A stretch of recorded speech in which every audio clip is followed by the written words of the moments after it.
기도하는 그 모습과 또 기도하는 내용은 시간이 지나고 세월이 지나도 항상 하나님을 사랑하는 자를 통해서 지속되어지는 것을 지난주에 나누었습니다.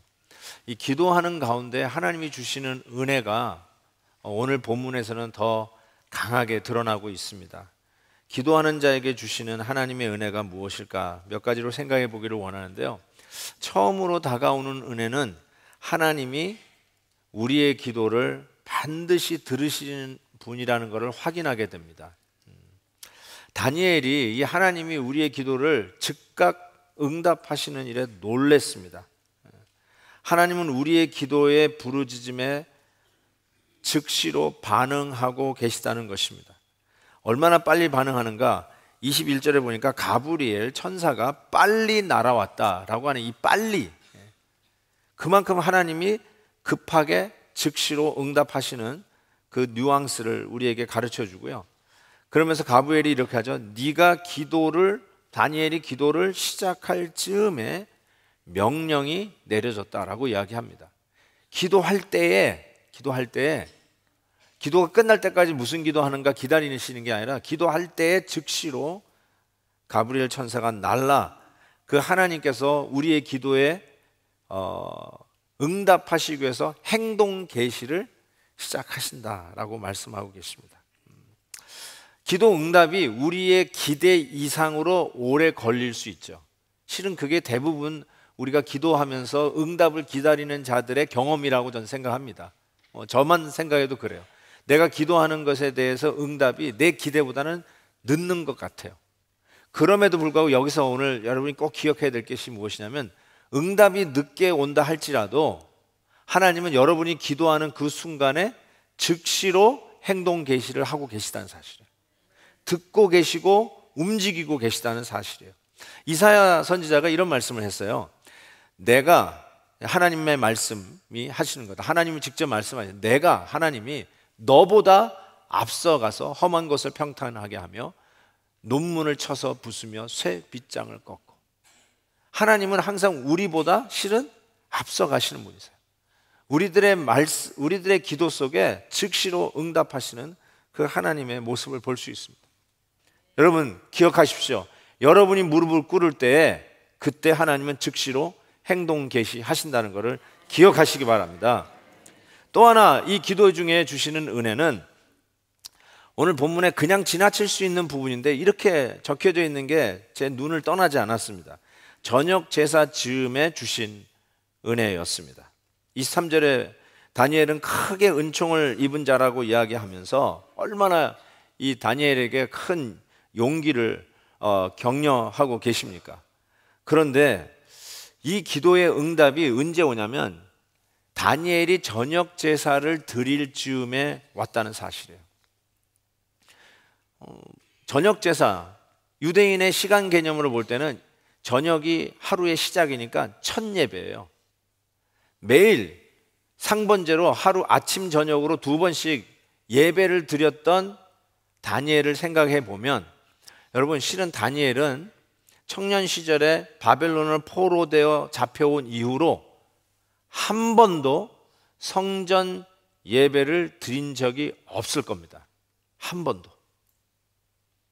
그런데 저녁 제사 즈음에 기도 응답이 오는 이 은혜를 그가 받습니다. 뭘 의미하냐면 청년의 시절에 그가 늘 성전에서 예배를 드렸던 그 예배의 흔적이 바벨론에서 포로로 70년 가까이 살면서도 한 번도 흐트러지지 아니하고 하나님 앞에 예배를 드렸다는 거예요.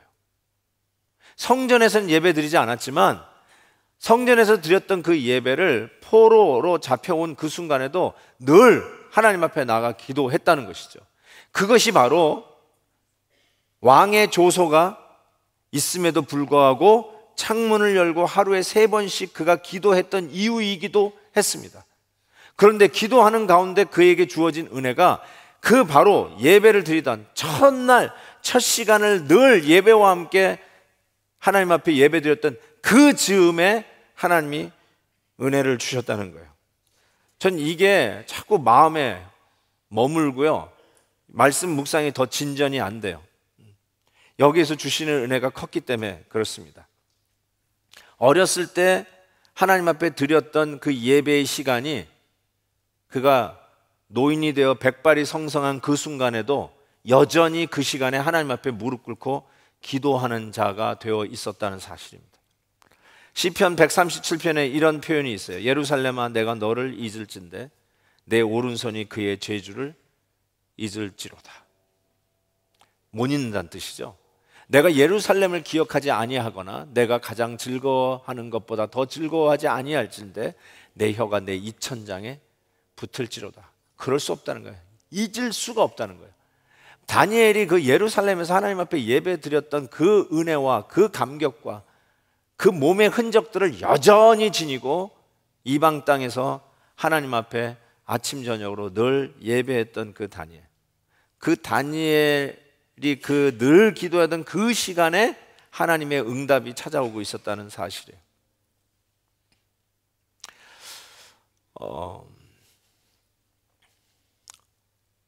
제가 왜 자꾸 여기에 마음이 이렇게 머무르냐면요. 자꾸 저에게 신앙을 가르쳐 주신 부모님 생각 때문에 그렇습니다. 저희 아버님은 장로님이세요. 장로님이셨어요. 그러면서 처음으로 우리 집안에서는 예수를 믿기 시작하신 분이신데 우리 다음 자녀들도 예수 잘 믿기를 원하셔서 꼭 하셨던 게 뭐냐면 가정 예배를 드리셨어요. 근데 제가 그 가정 예배를 너무너무 싫어했어요. 그냥 지루했어요. 근데 이 저녁 제사 즈음에 주시는 이 기도 응답의 은혜를 생각해 보면서 그 은혜를 내가 지금 누리고 있는 거예요. 힘들었는데 교회에서 이렇게 특별히 집회가 있을 때마다 참 싫었는데 저를 끌고 교회에 나가서 새벽기도, 낮 집회 뭐 이런 거를 끌고 다니셨었어요. 그게 너무 싫었는데 지금 생각하니까 그게 지금 제가 받고 있는 은혜예요. 저녁 제사쯤에 주신 은혜. 한번 생각해 보셨으면 이게 제가 지금 받는 은혜가 제 생각에는 제대로 받는 은혜인 것 같아요. 왜 저녁 제사쯤이라는 이 말을 여기다 집어넣고 그때 기도 응답의 은혜를 다니엘이 누르는가? 늘 싫었지만 늘 첫 예배, 아침을 열면서 하루를 열면서 드렸던 예배, 싫었지만 끌려 나와서 부모님 밑에서 배웠던 신앙의 흔적들, 그것이 기도 응답의 은혜를 누리는 현장이었다는 사실이에요. 그 다음에 생각해 볼 수 있는 기도하는 가운데 주시는 은혜는 지혜와 총명을 얻게 된다는 것입니다. 22절에 내가 가르치며 내게 말하여 이르되 다니엘아 내가 이제 내게 지혜와 총명을 주리라 하면서 어떤 지혜와 총명을 주냐면 하나님의 뜻을 깨닫는 지혜와 총명을 주십니다. 그래서 24절에 내 백성과 내 거룩한 성을 위하여 이른 이레를 기한으로 정했다라고 얘기합니다. 오늘 설교 제목을 정한 바로 이 이른 이레 70, 이른 70, 이레 70 곱하기 7이라고 하는 정한 기간에 대한 하나님의 뜻을 보여주시는 것입니다. 이 70이라는 말이 나왔을 때 다니엘이 제일 먼저 생각했을 법한 사건은 무엇일까요? 70이라는 말이 딱 들어왔을 때 딱 떠오른 것은 우리가 지난주에 살펴봤지만 다니엘서 9장에 보면 고레스 왕이 바벨론을 정복하고 그 포로민들을 자기 나라 땅으로 돌아갈 수 있는 칙령, 어떤 종교를 믿어도 되는 자유를 선포를 하지 않았습니까? 그래서 유대인들이 자기 나라로 돌아갈 수 있는 일이 다니엘이 자기 지금 현역 시절에 일어나는 걸 보면서 예레미야 선지자의 예언이 떠올랐는데 그게 바로 뭐예요? 2절에 나와 있는 곧 예루살렘의 황폐함이 70년 만에 그치겠다고 하는 그 말씀이 당연히 떠올랐을 거예요. 그렇죠? 70년 만에 바벨론 포로 생활이 끝나는구나, 예언했던 말씀대로 되는구나 라고 했는데 그 다음에 하나님의 뜻을 깨닫는데 정한 기간이 70 곱하기 7이라는 정한 기간에 대해서 하나님이 말씀하시니까 당연히 떠오를 수밖에 없죠. 그러니까 어떤 한 텀을 얘기하는 것 같아요. 70, 그것이 7개가 있는 거죠. 70, 7개가 있는 기간에 정한 기간을 얘기하는데, 자세히 보시면 이 70 기간 동안에 이 맥시멈 터민을 얘기하죠. 맥시멈 턴 동안에 일어날 일을, 완성될 일을 이렇게 정하고 있어요. 24절에 허물이 그치고 죄가 끝나고 죄악이 용서되고 영원한 의가 드러나고 환상과 예언이 응하고 그리고 지극히 거룩한 이가 기름 부음을 받는다. 지극히 거룩한 이가 기름 부음을 받는 것이 하나님이 정한 이 70 곱하기 7, 71회의 정한 기간 동안에 완성될 일이라고 종합해서 설명을 한 후에 자세히 보시면 아시겠지만 71회를 3등분으로 설명하기 시작합니다. 71회를 세 기간으로 쪼갭니다. 그 첫 번째 기간이 7일입니다. 그 70의 7을 7의 1회로 첫 번째 기간을 쪼시면서 25절에 이렇게 얘기하죠. 예루살렘을 중건하라는 영이 날 때부터 기름 부음을 받은 자 곧 왕이 일어나기까지 7일에, 아까 얘기했죠, 7일에 첫 번째 단락이고 두 번째 단락 62일에가 지날 것이라고 이야기합니다. 그러면서 그 후반절에 읽으시면 아시겠지만 그 첫 번째 7일의 동안에 무슨 일이 일어나냐면 그 곤란한 동안에 성이 중건되어 광장과 거리가 세워질 것이라고 25절에 말씀하고 있습니다. 그러니까 다니엘의 입장에서 생각해 볼 때 지금 허물어져 있는 예루살렘과 성전이 다시 곤란한 중에 있지만 어려울 것이지만 결국은 잘 중건이 될 것이라고 예언해 주신 거예요. 그것이 첫 번째 단락 7일의 동안에 일어날 일이라고 이야기를 하고 있습니다. 그 다음에 두 번째 단락이 62일에, 기간으로 얘기하면 제일 큰 기간인데 이 기간 동안에 어떤 일이 일어나냐면 기름 부음을 받은 자, 즉 메시아 예수 그리스도가 오실 때까지 그 기간을 62 곱하기 7, 62일에라고 설명을 하고 있습니다. 그러니까 고레스 왕이 돌아가라, 갈 수 있다라고 칙령을 내린 순간부터 기름 부음을 받은 자, 메시아라고 좀 믿습니다. 예수 그리스도라고 생각합니다. 예수 그리스도가 오시는 그 시기까지가 62일에 62 곱하기 7이라고 하는 이 기간이 사용되어진다라고 얘기합니다. 여기서 기름 부음 받은 자를 다른 분으로 생각하는 분, 그 해석하는 분도 종종 보여요. 그런데 제가 왜 이거를 예수 그리스도라고 보냐면 아까 24절에서도 이 71회 동안에 일어날 일 중에, 완성될 일 중에 하나가 지극히 거룩한 이가 기름 부음을 받는다라고 하는 표현이 나오는데, 이 지극히 거룩하다라는 말은 영어로 the most holy, 더 지극히 거룩하다, the most holy. 근데 the most holy라는 지극히 거룩하다는 표현이 어디서 제일 쓰이냐면 성소를 하나님께서 이스라엘 백성들에게 주시면서 성소가 있고 그 다음에 성소 안으로 들어가면 뭐가 있죠? 지성소가 있습니다. 그 지성소를 the most holy place, holy of holy라고 부르잖아요. the most holy, 가장 지극히 거룩한 곳. 그때 쓰는 단어예요, 이게.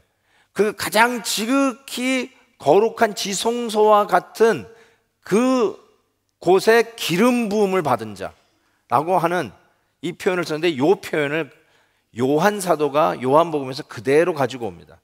요한복음에 보면 말씀이 육신이 되어 우리 가운데 거하심에 라고 한국말 성경으로 번역된 이것을 영어로 보면 The word became flesh and made his dwelling. 이 dwelling이라는 이 표현이 굉장히 중요한데요.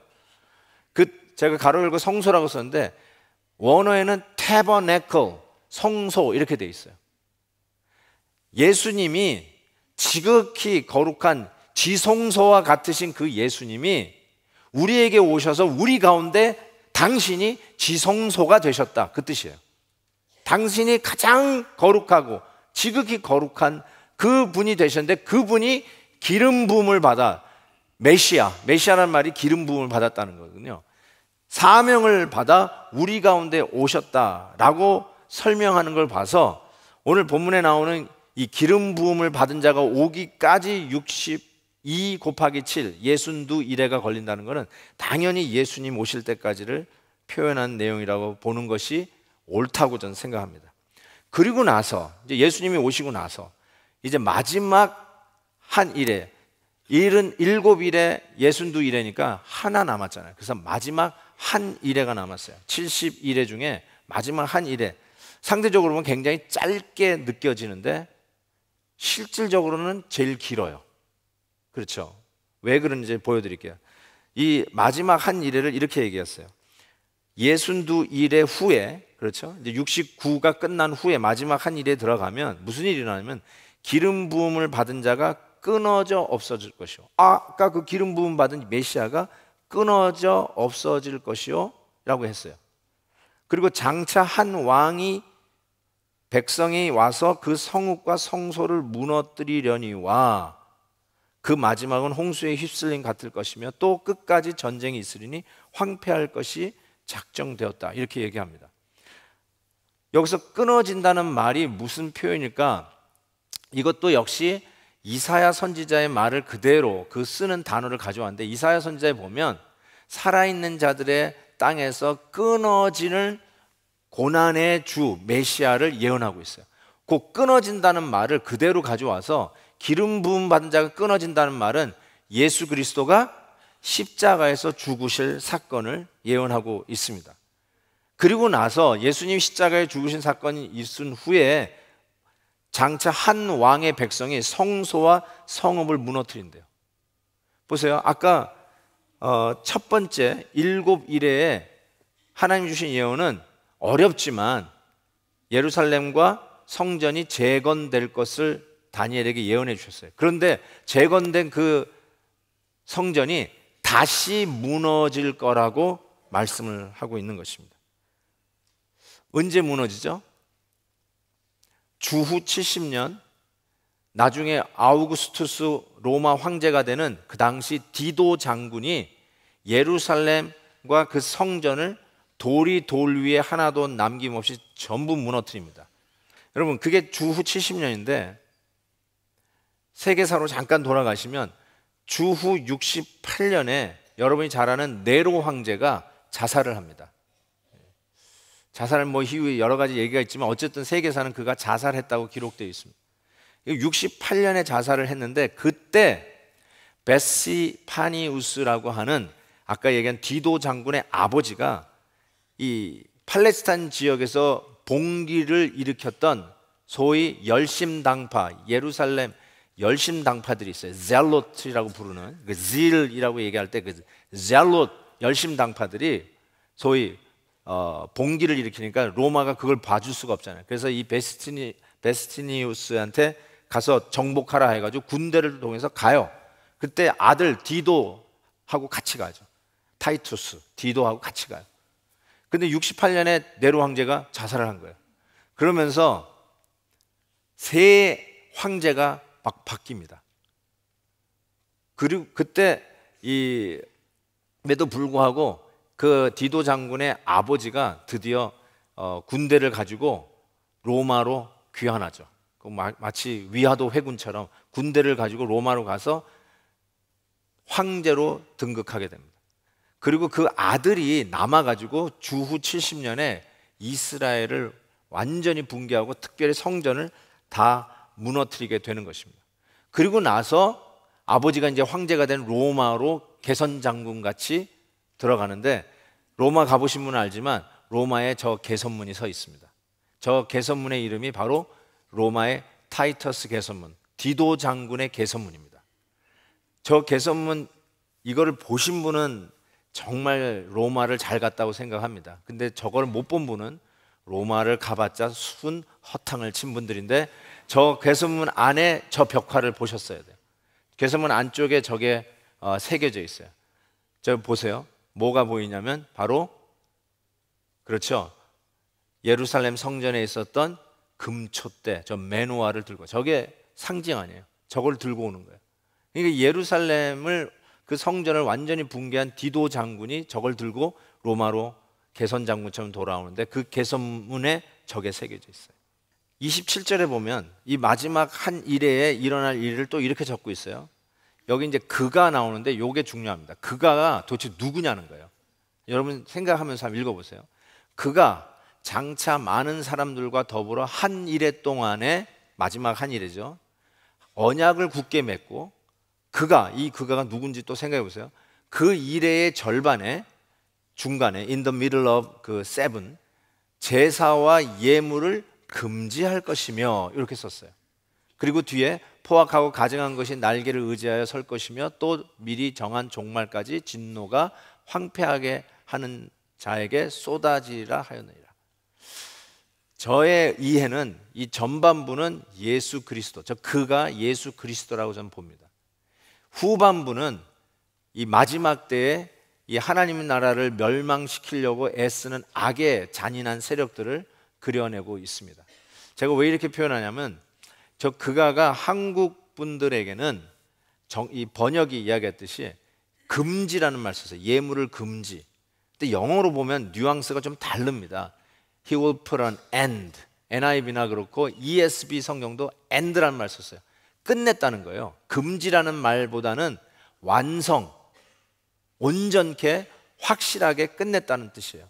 그래서 저는 이 번역이 더 원어에 가깝다고 생각해요. 왜냐하면 이 마지막 때에 예수님께서 당신의 백성들과 언약을 공고히 하고, 너는 나의 백성이고 나는 너의 하나님이라고 하는 이 그리스도 안에서 하나 되는 걸 공고히 하는 이 마지막 때에 결국 무엇을 하시냐면, 당신이 산자의 땅에서 끊어지듯이 십자가에서 끊어지는 그 일을 통해서 여태까지 매년 드리던 그 속죄일의 제사나 매일 하나님 앞에 가지고 들어가는 그런 제사를 통해서 가리키고 상징했던 그 궁극적인 제물, 본인이 유월절 어린 양이 되어 십자가에서 제물되어 드림으로 인해서 모든 제사와 예물이 상징하는 것을 완성시켰어요. 끝내셨다는 거예요. complete 시켰다는 것이죠. 그래서 저와 여러분에게 이 구원이 가능하게 성전에 휘하기 위해서 아래로 갈라듯이 길을 여신 분이 바로 우리 주 예수 그리스도라는 것이죠. 이 마지막 한 일회 동안에 하나님이 이 일을 하시고, 이 복음의 역사는 지금도 진행되고 있습니다. 환경은 포악하고 가증한 것들로 가득한 이 마지막 때지만 여전히 마지막 이 이른 일회라고 주신 이 기간 동안에 죄의 용서와 회복과 그리고 하나님의 놀라운 의가 서는 일들을 완성해낼 거라고 하는 그 일이 마지막 한 일회 동안에 완성될 것이라고 이야기하고 있습니다. 여러분, 예수님께서 이런 말씀하셨어요. 성전 헤롯 대제가 그 세웠던 그 성전을 보면서, 야, 이거 헐어. 내가 사흘 동안에 일으키리라. 아니, 헤롯 대제가 수십 년 동안 세워도 완성되지 못한 이 성전을 어떻게 지가 헐고 3일 만에 지어? 사람들은 오해했어요. 그러나 그것이 자기의 몸을 가리켜 한 말씀이라고 얘기해요. 그렇죠? 자기의 육체를 가리켜서 한 말씀이에요. 당신이 십자가에서 달려 돌아가심으로 부활하시면서 일으킬 눈에 보이지 않는 성전이죠. 그 얘기를 하고 있는 것이죠. 여러분, 다니엘은 이 포로들이요, 이 바벨론에 왔던 유대인들이 1차, 2차, 3차 해서 돌아갑니다. 처음에 돌아가는 게 이제 수룹바벨, 그 다음에 두 번째로 돌아가는 게 에스라, 세 번째로 돌아가는 게 느헤미야. 그래가지고 이 바벨론에 있는 유대인들이 3차에 걸쳐서 전부 다 자기 나라로 돌아가기 시작하는데, 뭐 극히 적은 수가 돌아가죠. 웬만한 사람은 다 남아 있었어요. 근데 다니엘은 돌아갔을까 안 돌아갔을까요?